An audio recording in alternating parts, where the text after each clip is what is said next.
શ્રીમદ ભાગવત કથા પંચમ સ્કંદ ભાગ 2. આગળના ભાગમાં આપણે રાજા અગ્નિદ્ર, રાજા પ્રિયવ્રત અને મહાન જ્ઞાની એવા વૃષભદેવની કથા સાંભળી. વૃષભદેવનું જીવન જ્ઞાની પરમહંસોનું જીવન છે. તેથી સાધારણ મનુષ્ય માટે તે અનુકરણીય નથી. તેનું અનુકરણ તો જ્ઞાની પરમહંસો જ કરી શકે. વૃષભદેવના પુત્રોમાં સૌથી શ્રેષ્ઠ પુત્ર હતા ભરતજી. વૃષભદેવ જ્ઞાની પરમહંસ હતા, તો ભરતજી ભાગવત પરમહંસ હતા. વૃષભદેવના સમય સુધી આપણો ભારત દેશ અજનાબ ખંડ તરીકે ઓળખાતો હતો. ભરતજીના સમયથી તે ભરત ખંડ કહેવાયો. પિતૃઋણ ચૂકવવા માટે ભરતજી વિશ્વરૂપના પુત્રી પંચજની સાથે પરણ્યા. તેનાથી તેમને 5 પુત્રો થયા. ભરતજી પ્રજાવત્સલ, જ્ઞાની, ધર્મનિષ્ઠ રાજા હતા. ભરતજી મહાભાગવત હતા, સાચા વૈષ્ણવ હતા. પારસમણીથી પણ શ્રેષ્ઠ એવા પરમ ભગવદીય હતા. તેમના સંપર્કમાં આવનાર તેમના જેવો પરમ ભગવદીય બની જતો. તેઓ વૈષ્ણવ હતા, તેથી સંભાવી હતા. આથી તેઓ યજ્ઞ પણ કરતા. બધા જ દેવોમાં એક જ ભગવાન શ્રી કૃષ્ણને જોતા. યજ્ઞો કરી તેનું ફળ ભગવાનને અર્પણ કરતા. તમે પણ કર્મ કરો, પરંતુ તમે કરેલા બધા જ સારા માઠા કર્મોનું ફળ ભગવાનને અર્પણ કરો. તેમ કરવાથી તમે કર્મના બંધનમાંથી મુક્તિ મેળવશો. કર્મ કરી તેનું ફળ ભગવાનને અર્પણ કરવાથી કર્મનું અભિમાન નહીં આવે. અહમનો નાશ થશે, મમતા દૂર થશે. કર્મ કરી ફળ ભોગવવા માગશો તો બધા જ કર્મોનું ફળ તમારે ભોગવવું પડશે. કર્મ ફળ ભોગવી સુખ દુઃખના ભોગતા બનવું પડશે. પરંતુ તમે કર્મ ફળ ભગવાનને અર્પણ કરશો તો તમને પરમાનંદ રૂપી શ્રેષ્ઠ ફળ મળશે.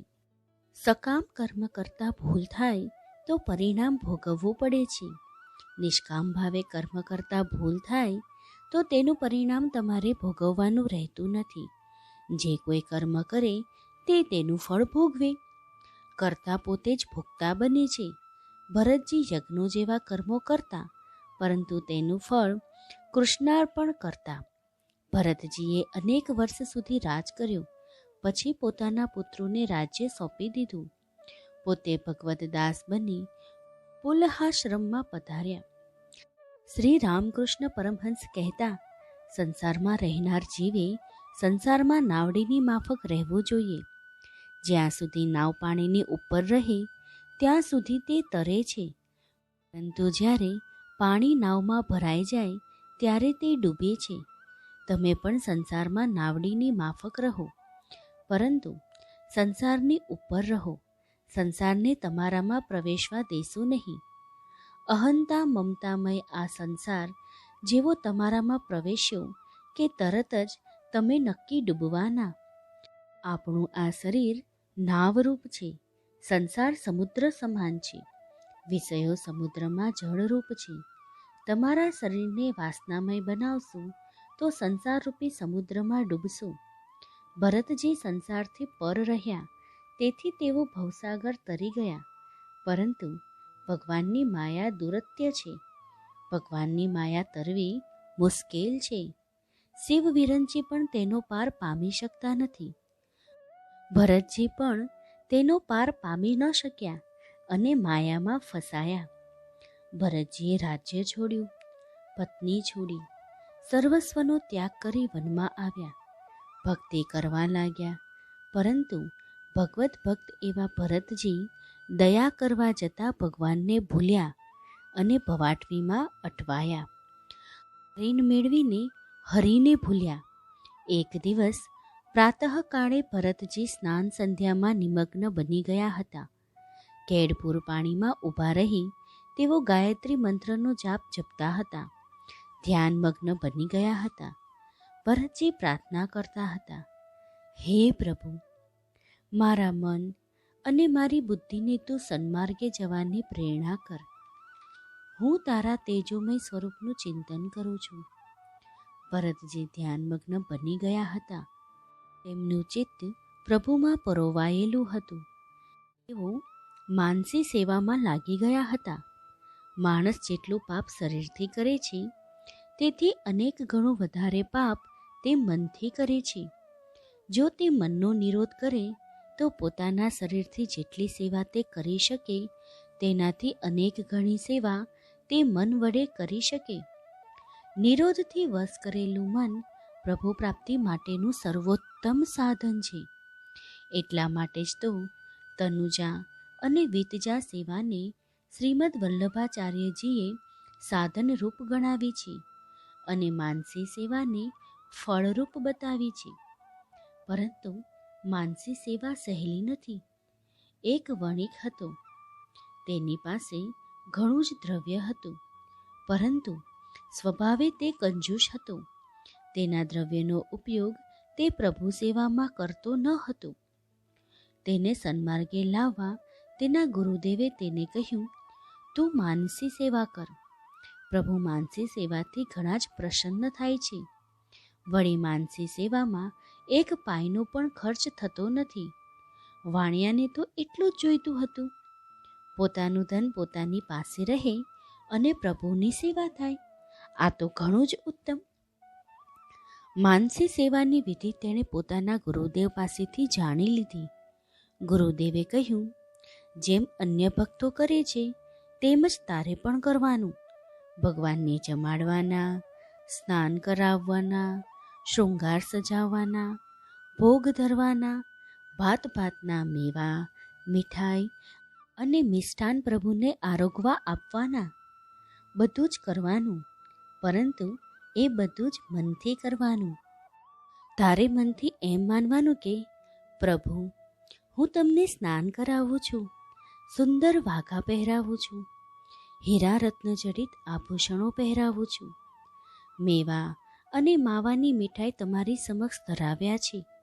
પ્રભુ, તું તે ભાવથી આરોગજે. આ બધી જ વસ્તુ મનથી કરવાની, પરંતુ ભાવથી કરવાની. ભગવાનનું સ્વરૂપ હૃદયમાં સ્થાપી તેને આંખ સમક્ષ રાખી આ બધું જ કરવાનું. વણિક કંજૂસ હતો, પરંતુ ભાવિક હતો, દૈવી જીવ હતો. પોતાના ગુરુદેવની આજ્ઞા પ્રમાણે સાચા હૃદયથી અને મનની એકાગ્રતાથી તે પ્રભુની સેવા કરવા લાગ્યો. રોજ રોજ તે ભાત ભાતના પકવાન બનાવે અને બાળકૃષ્ણને આરોગાવે. સેવામાં તેની તન્મયતા એટલી બધી વધી ગઈ કે હવે તે જે કંઈ મનથી ધરાવે તે પોતાની નજર સમક્ષ પ્રત્યક્ષ જુએ. એક દિવસ તેણે કટોરીમાં દૂધ લીધું, દૂધમાં ખાંડ નાખી. પછી તેને એમ લાગ્યું કે ખાંડ ઘણી જ વધારે પડી ગઈ છે. આટલી બધી ખાંડ દૂધમાં ન નખાય. વધારાની ખાંડ કાઢી લઈ આવતીકાલે દૂધમાં નાખીશ. અને માનસી સેવા કરતો હોવા છતાં પ્રત્યક્ષ દૂધમાંથી વધારાની ખાંડ કાઢી લેવા તેણે કટોરામાં હાથ નાખ્યો. ઠાકોરજીએ જોયું કે વાણિયામાં ભક્તિભાવ તો છે, પરંતુ તેની સ્વભાવગત કંજુસાઈ તેના ભક્તિ માર્ગમાં પ્રતિબદ્ધ રૂપ બને છે. પ્રભુ તો કૃપાના સાગર છે. પ્રભુએ કૃપા કરી. ખાંડ કાઢવા માટે વાણિયાએ કટોરામાં હાથ નાખ્યો અને ભગવાને પ્રગટ થઈ તેનો હાથ પકડી લીધો. કહ્યું, ભલા માણસ, આ શું કરે છે? ખાંડ વધારે પડી ગઈ તેમાં તારું શું ગયું? તે ક્યાં કોઈ પાઈનો ખર્ચ કર્યો છે? ભગવાને તેનો હાથ પકડ્યો, અને જેના હાથ ભગવાન પકડે તેના બધા જ દોષોની નિવૃત્તિ આપોઆપ થઈ જાય. ભગવાનના સ્પર્શથી તે વણિક સાચો વૈષ્ણવ બન્યો. પોતાની બધી જ સંપત્તિ તેણે હરિ, ગુરુ વૈષ્ણવની સેવામાં અંગીકાર કરાવી. પ્રભુ કૃપાથી તેને સ્વરૂપાનંદની પ્રાપ્તિ થઈ. ભરતજી પણ એક ધ્યાન બની પ્રભુ સ્મરણ કરતા હતા. તેવામાં એક તરસી હરણી નદીમાં પાણી પીવા આવી. તે ગર્ભિણી હતી. પાણી પીતી હતી તેવામાં સિંહની ગર્જના સંભળાઈ. તે સાંભળી ત્યાંથી ભાગી છૂટવા તેણે કૂદકો માર્યો. કૂદવા જતાં તેનો ગર્ભ ગળી ગયો. બચ્ચું પાણીમાં પડ્યું. હરણી મરણ પામી. સિંહની ગર્જના સાંભળી ભરતજીનું ધ્યાન પણ ભંગ થયું. તેમણે આ બનાવ જોયો. પાણીમાં તરતા હિરણબાળને જોઈ તેમનું કોમળ હૃદય અનુકંપાથી ભરાઈ ગયું. દોડીને તેમણે હિરણબાળને પાણીમાંથી ઉઠાવી લીધું. આમ હરિણ મળ્યું, હરિ ભૂલાયા. ભરતજીએ હરિણ બાળકને ઉછેરવા માંડ્યું. નિરાધાર અને તરતા જન્મેલા બાળકને ઉછેરવા જતાં ભગવાન પ્રત્યેની ભક્તિ ભૂલાઈ ગઈ. ભગવાનની માયાથી હિરણબાળમાં આસક્તિ થઈ ગઈ. ભરતજીએ વિચાર્યું, આ નિરાધાર બચ્ચાને કોનો આશરો? તેનું પાલન પોષણ કરવું એ મારો ધર્મ છે. અત્યારે તો હું જ તેની મા છું અને હું જ તેનો બાપ છું. એનું રક્ષણ મારે કરવું જોઈએ. આપણે પણ એમ જ કહીએ છીએ, મારે મારા બાળકોનું રક્ષણ કરવું જોઈએ, મારા બાળકોનું પાલન પોષણ મારે કરવું જોઈએ. મૂર્ખ માનવ, તું ભારે ભૂલ કરે છે. સૌ કોઈનું, તારું પણ પાલન પોષણ કરનાર, સૌ કોઈનું રક્ષણ કરનાર ભગવાન છે. કરતા હરતા તો કેવળ શ્રીહરિ છે. તું શું કરી શકે? હિરણબાળનું ભરણ પોષણ કરવામાં ભરતજી ભગવાનને ભૂલ્યા. પ્રભુ ભજનમાં ચિત્ત પરોવાય ત્યાં હિરણબાળ દેખાય. તેની અનેકવિધ જરૂરિયાતો યાદ આવી. ભરતજીએ હિરણબાળ ઉપર દયા કરી તેને પાણીમાંથી બહાર કાઢ્યું. તે તેમનું કર્તવ્ય હતું. તેનું પાલન પોષણ કરવું એ એમનો ધર્મ હતો. પરંતુ તેનામાં આસક્તિ રાખવાથી એ ધર્મ કાર્ય પણ તેમની મુક્તિના માર્ગમાં બાધારૂપ બની ગયું. આસક્તિ રાખવી જ હતી તો ઘર શું ખોટું હતું? ઘરમાં રહીને તેઓ ભક્તિ કરી શક્યા હોત, પરંતુ ઘર છોડીને તેઓ વનમાં આવ્યા. આસક્તિ છોડી પ્રભુ સાથે પ્રીતિ જોડી. પૂર્વજન્મના સંસ્કાર જાગી ઉઠ્યા અને તેમનું મન પૂર્વવ્રત આસક્તિમાં જોડાયું. દિન પ્રતિદિન તેમની આસક્તિ વધતી ચાલી. એક દિવસ રમતા રમતા હિરણબાળ વનમાં દોડી ગયું. રાત પડી પણ પાછું ન આવ્યું. ભરતજી ચિંતા કરવા લાગ્યા. મારા એ બાળકને શું થયું હશે? એ ક્યારે આવશે? ભરતજી હિરણબાળની ચિંતા કરે છે. તે જ સમયે તેમનો કાળ આવી પહોંચે છે. મૃત્યુ કદી એવો વિચાર કરતો નથી કે આ માણસે પોતાનું બધું જ કાર્ય પૂરું કર્યું છે કે નહીં. તે તો તેનો સમય થાય એટલે અવશ્ય આવશે અને આવીને તેના પ્રાણનું હરણ કરે છે. એટલા માટે તો આપણે સાવધ રહેવાનું છે. જિંદગી એવી રીતે જીવો કે મૃત્યુ ગમે ત્યારે આવે ત્યારે તેને સત્કારવા તમે તૈયાર હો. તમે તેની સાથે જવા તૈયાર થઈને બેઠા હો અને એ આવે એવું જીવન જીવશો તો તમે ભવસાગર તરી જશો. નહીંતર તમારી વાસના જેમાં રહેશે તે વાસનાને અનુરૂપ બીજો જન્મ તમારે લેવો પડશે. મૃત્યુ આવ્યું ત્યારે ભરતજીના મનમાં હરિણબાળની વાસના હતી. તેથી મૃત્યુ પછી તેમને હરણનો દેહ મળ્યો. તેઓ હરણ બન્યા, પરંતુ પૂર્વજન્મની સ્મૃતિ તાજી રહી. ભગવત ભક્તિ કદી વ્યર્થ જતી નથી. પૂર્વજન્મમાં કરેલ ભગવત ભક્તિના બળે હરણ બન્યા, છતાં તેમને કશામાં આસક્તિ ન રહી. અંતે તેમણે મૃગ શરીર છોડ્યું. પરમ ભાગવત એવા ભરતજીના ભવાટવીના ફેરાનો હવે અંત આવે છે. હરિણનો દેહ છોડી તેઓ એક બ્રાહ્મણને ત્યાં જન્મ્યા. ભક્તિના પ્રભાવથી તેમને પોતાના પૂર્વજન્મનું જ્ઞાન હતું. એક નાની સી આસક્તિના કારણે તેમને ઘણું જ સહન કર્યું હતું. હવે આ જન્મમાં સઘળી આસક્તિ છોડી દેવી, વાસના માત્રનો ત્યાગ કરવો, એવું તેમણે પોતાના મન સાથે નક્કી કર્યું. પછી તેઓ જળના માફક જીવતા, તેથી તે જળભરત કહેવાયા. પિતાએ સંસ્કાર આપવા પ્રયત્ન કર્યો. જળભરતમાં બધા જ સંસ્કારો હતા, પરંતુ પ્રગટપણે તેઓ જળની માફક વર્તતા હતા. તેમને સંસ્કાર આપવાના પિતાએ ઘણા જ પ્રયત્નો કર્યા, પરંતુ બધા જ પ્રયત્નો નકામા ગયા. પ્રગટ સ્વરૂપે તેઓ જળ જ રહ્યા. લોકો તેમને પાગલ સમજતા. ભરતજીએ બધે જ ઇન્દ્રિયોના બધા જ વિષયો છોડ્યા. તેમણે ભોજનનો સ્વાદ છોડ્યો, ભજનનો સ્વાદ સંઘર્યો. ભોજન ન મળે તો ચાલશે, પણ ભજન વગર તેઓ ક્ષણભર પણ ન રહેતા. પરંતુ તેમનું ભજન મનથી થતું, વાણીથી નહીં. એક ભીલ રાજા હતો. તેને સંતાન ન હતું. તેણે ભદ્રકાળી માતાની બાધા રાખી હતી કે મને સંતાન થશે તો હે માતાજી, તમને નરબલી ચડાવીશ. અને તેને સંતાન થયું. તેણે પોતાના સેવકોને આજ્ઞા કરી કે જાઓ, કોઈ તગડા માણસને પકડી લાવો, માતાજીને નરબલી ચડાવવાનો છે. જડ ભરત પોતાના ખેતરમાં બેઠા હતા. બેઠા બેઠા મનથી પ્રભુનું સ્મરણ કરતા હતા. ભીલ રાજાના સેવકોએ આ પાગલ માણસને મસ્તીથી બેઠેલો જોયો. તેઓ તેને પકડીને ભદ્રકાળી માતાના મંદિરે લઈ ગયા. તેમને નવડાવી, ફૂલોની માળા પહેરાવી બલિદાન માટે તૈયાર કર્યા. ભરતજી તો તટસ્થ ભાવે ભીલો જેમ કહે તેમ કરે. સ્નાન કરે છે, પુષ્પમાળા ધારણ કરે છે. મનમાં સહેજ પણ કલેશ નથી, દેહ પ્રત્યે આસક્તિ નથી. ભીલોને પણ આ જોઈને આશ્ચર્ય થાય છે. ભીલો ભરતજીને આજ્ઞા કરે છે, માતાજીની સામે માથું નમાવી બેસી જા, માતાજીની પ્રાર્થના કર. ભરતજી માટે બધા જ દેવી દેવીઓ શ્રી કૃષ્ણના સ્વરૂપો છે. ભરતજી માતાજીને નમસ્કાર કરે છે. ભીલ રાજા તલવાર વડે તેનું માથું કાપવા તૈયાર થાય છે. ભરતજી તો ભગવાનના પરમ ભક્ત. માતાજીને તેમનું બલિદાન ન ખપે. માતાજી પ્રગટ થયા. ભીલ રાજાના હાથમાંથી તલવાર ઝૂંટવી લઈ તેના વડે ભીલ રાજાનું મસ્તક કાપી નાખ્યું.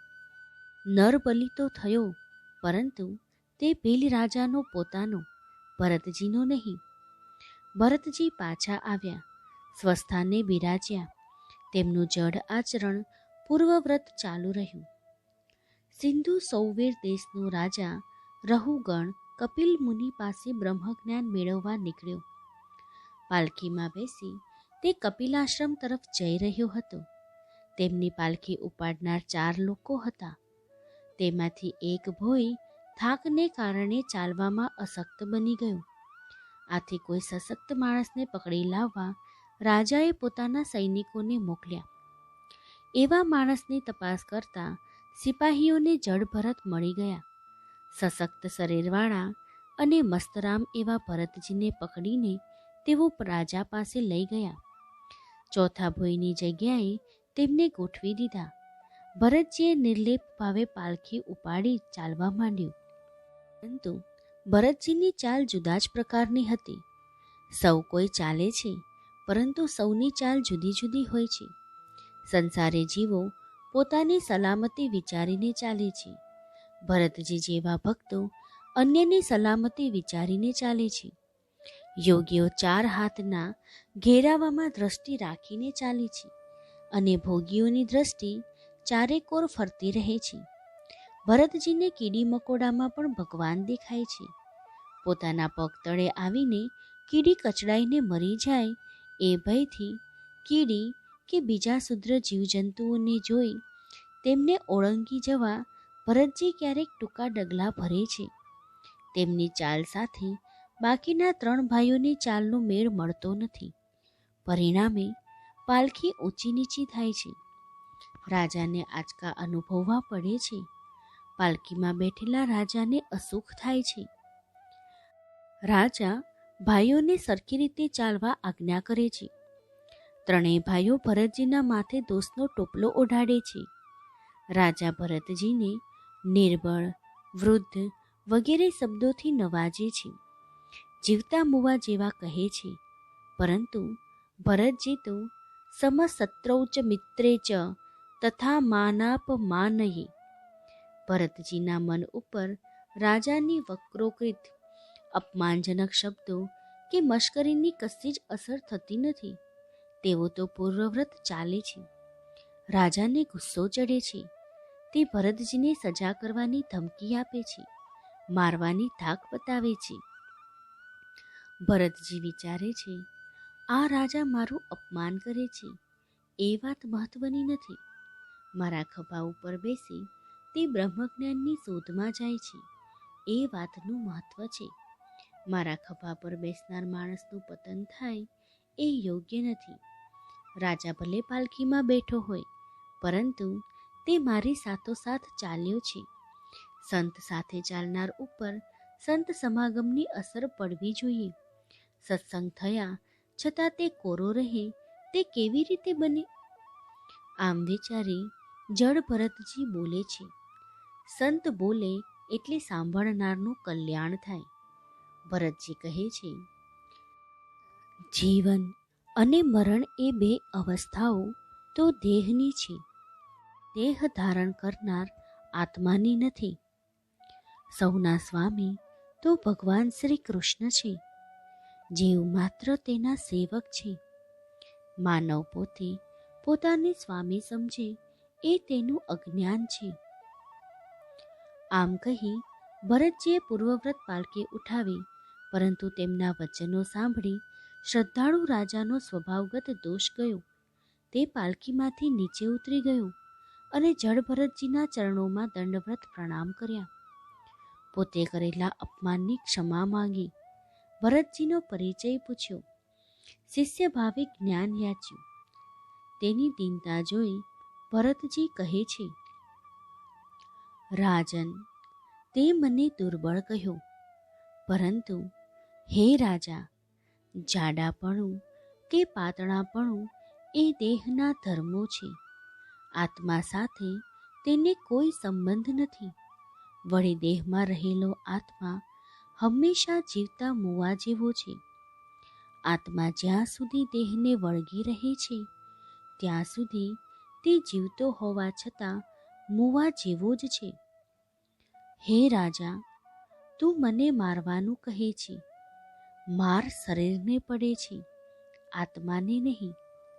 મને મારવાથી હું સુખી કે દુઃખી થવાનો નથી. મને મારવાથી મારી ચાલ સુધરવાની નથી. કીડી મકોડી મારા પગ નીચે કચડાઈ જાય એ માટે હું એવી રીતે ચાલું છું. તેમાં તે કરેલી સજાને કારણે કોઈ પરિવર્તન આવવાનું નથી. હે રાજા, પૂર્વે હું ભરત રાજા હતો, ચક્રવર્તી હતો, વિમુક્ત હતો, પરંતુ હિરણબાળના સંગે બંધાયો. ભગવત કૃપાથી આ જન્મમાં મારી પૂર્વજન્મોની સ્મૃતિ કાયમ રહી છે. તેથી આ જન્મમાં હું નિસંગ થઈને ફરું છું. હિરણબાળના સંગે ભવાટવીને કિનારે આવી પહોંચ્યો હોવા છતાં મારે પુનઃ ભવસાગરમાં પડવું પડ્યું. પછી ભરતજી રહગુણ રાજાને ભવાટવીની ગૂઢ કથા કહી સંભળાવે છે. ભવાટવી એટલે સંસારરૂપી અરણ્ય. સંસારરૂપી વનમાં બધા જ જીવોએ ભટકવાનું છે. સૌ કોઈ ભવાટવીમાં ભટકે છે. કોક વિરલા જ તેમાં અટકે છે અને અટકીને સામે પાર નીકળે છે. જીવ આ ભવાટવીમાં ભટકતો મુસાફર છે. તેને આવા વિકટ વનમાંથી સામે પાર નીકળી જવાનું છે. પરંતુ માર્ગમાં તેની ઇન્દ્રિયો તેનું વિવેકરૂપી ધન લૂંટી લે છે. જીવે બુદ્ધિરૂપી માર્ગદર્શકને દોરવણી નીચે પોતાની મુસાફરી કરવાની છે. પરંતુ એ માર્ગદર્શક યોગ્ય ન હોય તો લૂંટારાઓ તેનું સર્વસ્વ લૂંટી લે છે. તેનું શીલ, સ્વાસ્થ્ય, સંપત્તિ, સમય વગેરે બધું જ લૂંટાઈ જાય છે. તેના સ્વજનો પોતાના મોહક વ્યવહારથી તેને ભગવાન માર્ગે જતા અટકાવે છે અને સંસારના માર્ગે તેને ઘસડીને લઈ જાય છે. તેઓ તેને ગૃહસ્થાશ્રમી રૂપી વનમાં દોરી જાય છે. વનમાં કામ, ક્રોધ, લોભ, મોહ, મદ અને મત્સર વગેરે દંશવાળા પ્રાણીઓ તેને પીડે છે. જીવ મુસાફરને ક્યાંય પણ સુખ દેખાતું નથી. સર્વત્ર દુઃખ દેખાય છે. ક્યારેક ગંધર્વ નગર એટલે કે ક્ષણિક સુખ દેખાય છે. સુખની આશાએ જીવ તે નગરમાં પ્રવેશે છે, પરંતુ ક્ષણમાં જ એ નગર અદૃશ્ય થઈ જાય છે. દુઃખી જીવનું ભ્રમણ ચાલુ રહે છે. તમરાના અવાજ એટલે કે નિંદાખોરોની નિંદા તેને ડરાવે છે. ઘોવડ એટલે કે ઝઘડાળુ સ્નેહીજનો તેને ત્રાસ આપે છે. થાકીને તે અપુણ્ય વૃક્ષ એટલે કે અધર્મપરાયણ લોકોનો વિસામો લે છે અને મારી ચિત્તોય એટલે કે મૃગજળ પાસે તરસ छिपाવવા દોડી જાય છે. ક્યારેક દાવાનળ એટલે અપ્રતિકૂળ સ્વભાવવાળા લોકો તેને પીડે છે અને સૂર સત્તાવાળાઓ તેનું દ્રવ્ય હરણ કરી લે છે. ડગલે ને પગલે આ રીતે દુઃખ સહન કરતો તે જીવ ભટક્યા કરે છે. મહામોહરૂપ અજગર તેને ગળી જાય છે તો ક્યારેક અંધકૂપ એટલે કે હૃદયની વ્યથામાં તે ડૂબી જાય છે. ક્યારેક શુદ્રરસ એટલે વિષય વાસના માટે તે આથડે છે તો ક્યારેક મધ એટલે કે સ્ત્રી પુત્રાદિક મેળવવા તે મથે છે. ક્યારેક એવું પણ બને છે કે તે કોઈ સુંદર જળાશયના કિનારા પર ગાન કરતા હંસોને જુએ છે. ત્યાં તે ઊભો રહે છે, હંસોનું ગાન સાંભળે છે, પરંતુ હંસોના ગાનમાં તેને પ્રેમ થતો નથી. હંસો એટલે શાસ્ત્ર અને હંસોનું ગાન એટલે કથા વાર્તા. આમ જીવ ભવાટવીમાં અથડાયા કરે છે. ભરતજી કહે છે, રાજા, ભવાટવીની આ કથા મારી, તારી, સૌની છે. તું શાસન છોડ, આસક્તિ રહિત બન, પ્રભુ સેવા કર. ભક્તિથી જ્ઞાન મેળવી તું ભવાટવીના સામે છેડે પહોંચી જઈશ. ભરતજીએ રહુગુણ રાજાને પહેલા શિક્ષા આપી, પછી દીક્ષા પણ આપી. સદગુરુ પોતાના શિષ્યને માત્ર ઉપદેશ આપતા નથી, ભગવાન સાથે તેનો સંબંધ પણ બાંધી આપે છે. ભરતજીના આવા સુંદર વચન સાંભળી રહુગુણ રાજા કૃતાર્થ થયો. તેમણે કહ્યું, પ્રભુ ભજનમાં રત એવા આપ જેવા પરમ ભક્તનો સંગ થતાં હું કૃતાર્થ થયો છું. આપના સંગથી મારો અવિવેક દૂર થયો છે. હું આપને વંદન કરું છું. પછી ભરતજી પુનઃ પરિભ્રમણ કરવા નીકળી પડ્યા. રહુગુણના શબ્દો યાદ રાખવા જેવા છે. રહુગણ કહે છે, માનવને જ સંત સમાગમનો લાભ મળે છે. સંતોનો સમાગમ કરી આપવા માટે માનવ દેહ સાધનરૂપ બને છે. માટે માનવ દેહ ઉત્તમ છે. સૌ કોઈ માનવ દેહની નિંદા કરે છે. ભાગવતમાં પણ કેટલાક સ્થળે માનવ દેહની નિંદા કરવામાં આવી છે, પરંતુ તેની સ્તુતિ એકમાત્ર શ્રીમદ ભાગવતના પંચમ સ્કંદમાં જ કરવામાં આવી છે. અને તે સ્તુતિ કરનાર માનવ નહીં, પરંતુ દેવો છે. દેવો પ્રભુ ભજન કરી શકતા નથી. દેવો ભક્તિ કરી શકતા નથી. માનવ શરીર વડે જ મુકુંદની સેવા થઈ શકે છે. માનવ પોતાના શરીર વડે ભક્તિ કરે તો તે નર મટી નારાયણ બની શકે છે. દેવો દેવ કક્ષાથી ઊંચી કક્ષાએ પહોંચી શકતા નથી. દેવોમાંથી દેવ નારાયણ બન્યાનું સાંભળ્યું નથી. માનવ શરીર બધા જ પુરુષાર્થોનું સાધન છે. દેવો માનવ શરીરની સ્તુતિ કરતા કહે છે, અહો, આ ભારત વર્ષના મનુષ્યોએ કયા પુણ્ય કર્યા હશે. શ્રીહરિ તેમના ઉપર પ્રસન્ન થયા લાગે છે, કારણ કે ભગવત સેવાને યોગ્ય માનવ દેહ પ્રભુએ તેમને આપ્યો છે. શ્રીહરિની સેવા માટે ઉપયોગી માનવ દેહની તો અમે પણ ઝંખના કરીએ છીએ. એવું પરમ સૌભાગ્ય મેળવવા માટે અમે હંમેશા ઈચ્છા રાખીએ છીએ. ભગવાનની કૃપા કરી તમને જે માનવ દેહ આપ્યો છે તેનું મૂલ્ય રાખજો. માનવ દેહ અમૂલ્ય છે, તેને વેડફી ન નાખશો. માનવ દેહધારી જીવો જ પ્રભુની સેવા કરી શકે છે. એવો અમૂલ્ય આ માનવ દેહ આપવા માટે ભગવાનનો ઉપકાર માનવો. એવો એ માનવદેવ આપનાર પરમાત્માને સદાકાળ યાદ કરો. તમારો માનવ દેહ સાર્થક બનાવો અને તમે કૃતાર્થ બનો. ભરત રહુગણની કથા પછી વ્યાસજી ભૂગોળનું વર્ણન કરે છે. પૃથ્વીના 7 દ્વીપ અને સમુદ્રનું તેઓ વિસ્તારપૂર્વક વર્ણન કરે છે. પછી અન્ય ગ્રહોની સ્થિતિ અને તેમની ગતિનું વર્ણન કરવામાં આવ્યું છે. અંતે નરલોક અને નરકલોકનું વર્ણન કર્યું છે. યમલોકમાં સેંકડો અને હજારો નરકો આવેલા છે.